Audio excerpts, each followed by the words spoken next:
The Great Recession left many Americans wondering if they'd ever catch another financial break, and it looks like the nation's lowest paid workers have finally caught one.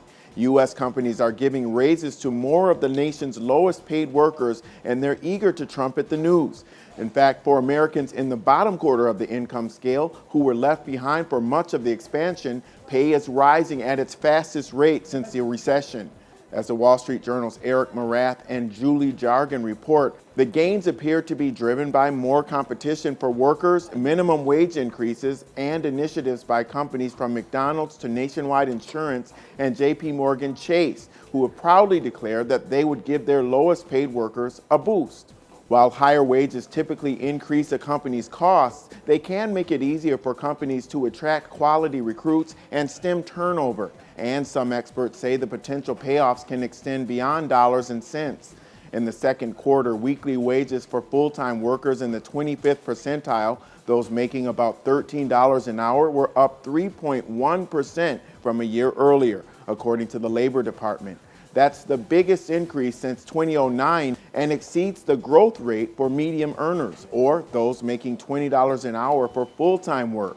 The raises coincide with the decline in available workers for what are often less desirable jobs. The jobless rate has held at below 5% this year, and the number of available workers per job opening is hovering near a 15-year low.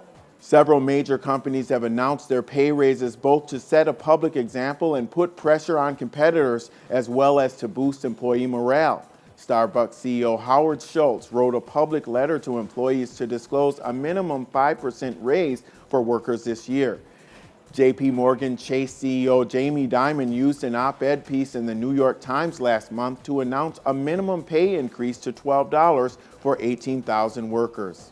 Last fall, Nationwide increased the minimum wage for workers at its call centers to $15 an hour from $10.50.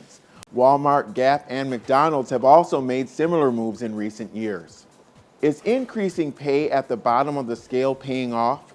So far, companies like Nationwide and McDonald's say that turnover has declined, and internal surveys show that employee satisfaction has improved.